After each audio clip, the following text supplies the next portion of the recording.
Yellow Jacob here. And today, thought I'd quick do my Week 8 Minnesota Vikings preview video. So without further ado, let's get into it. So yeah, the Minnesota Vikings will be hosting the Dallas Cowboys on Sunday Night Football. And as I mentioned before, I'll be at work for part to most of it, so we'll see if I do a recap a little bit after the game or if I wait till Monday to give my full thoughts on the game. So, yeah, stay tuned for that. But anyway, back to the preview here. As I just said, the Minnesota Vikings will be hosting the Dallas Cowboys. And, yeah, should be hopefully a really good game, all things considered.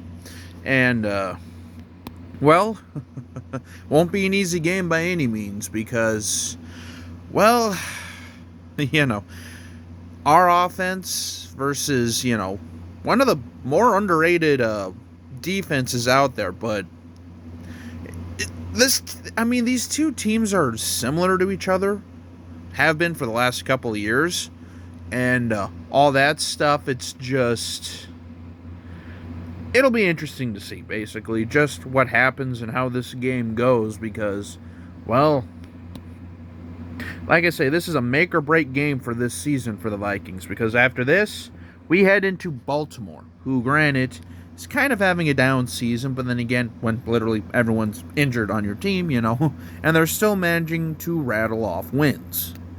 So, yeah, anyway, the big thing, though, is I've been hearing rumors that Dak Prescott may or may not play. I mean, if I'm a betting man, I'd bet on him playing, just because, again, this is a big game. And,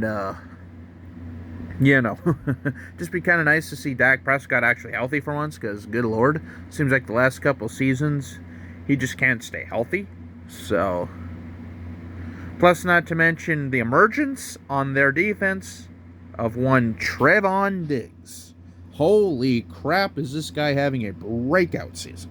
And I mean breakout season. Yeah, I mean, he's been catching everything that's been thrown his way. I mean, kind of sounds like, another Diggs brother that was pretty good for us. And is a pretty good receiver in the league himself. So, anyway, I think actually, ironically enough, I'm pretty sure they're tied. If not, maybe Stephon Diggs might have one or two more touchdowns at this point. But yeah, for a while there, Trevon and Stephon Diggs were literally tied with the amount of touchdowns they had. That just says something, considering one of them's a receiver and one of them's a cornerback. So, yeah.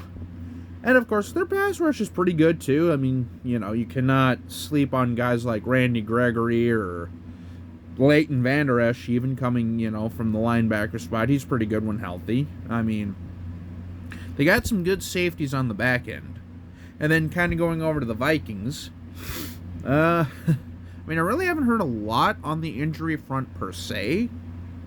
But this is also going to be very, very interesting to see because while the Minnesota Vikings lost Amir Abdullah to the Panthers, but they have upgraded Kene Nwangu. So we might finally get to see what Nwangu can do. I mean, as a Vikings fan, I saw this coming just because there's a reason why you drafted Nwangu. I mean, the dude's a burner. The dude, can do a lot of the same things that Amir Abdullah can do, and very similar things to Dalvin Cook, even though he's not Dalvin Cook, as I mentioned before, but another speed back, which is really kind of nice in, this day and age of the NFL. So, and of course, Thielen, Jefferson, Conklin, Cousins, Zimmer let us actually open up the freaking offense, please. Seriously, fellas, can we open up the offense? Because basically the run, pass, punt, defense method doesn't work in today's NFL. Especially when Dalvin Cook is literally a 50-50 crapshoot and whether or not he's going to finish the game, I don't know. And Madison isn't, Dalvin Cook by any means. But yet they still try to utilize him as Dalvin Cook when, again, Madison is the boom boom, the bam bam, the guy that punches you in the middle, while Cook is more the speedy, shifty, blows you out of the water sort of guy, you know. And Nwangu is more of a speed demon, at least as of this point, you know, with his raw attributes. But again, I really haven't seen him since like week 2 of preseason, though. Like, so who knows? You know, I just hope he's healthy and ready to contribute, because again, it sounds like he's going to be a special teamer. So, and then of course our defense versus that offense. Without Patrick Peterson, this could be, oh boy. Hopefully Rashad Breeland has his big boy pants on for this game, because Cooper, Lamb, who's the other one? Cooper, Lamb, I mean, Zeke. They even have a good tight end in Dalton Schultz. You know. I don't know if they still have Gallup or not. They also have another guy in Williams who's pretty damn good himself. I mean, they've got some horses on offense. I mean, they are dangerous. And, this is nothing new, though. I mean, they've always been pretty good offensively. It's just their defense has been kind of not to the same level as their offense. And even this year, their defense isn't great by any means, but they're just making enough plays to give the offense the ball in, you know, more than ideal situations. So, yeah. And again, it's a prime time game, Sunday Night Football on NBC, so this is going to be, I mean, again, this would be a huge win with everybody watching. Are we going to actually show up and play this game, or are we going to crap our pants and, you know, get embarrassed on another national night game? Ugh. I've seen that a lot, but again, we cannot play conservative this game. We cannot play conservative because Dallas will torch you. You listening, Zimmer? Dallas will absolutely pick your ass apart with those weapons.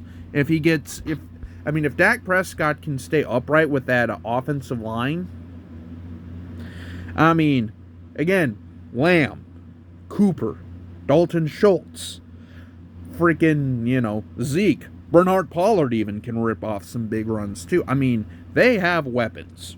So,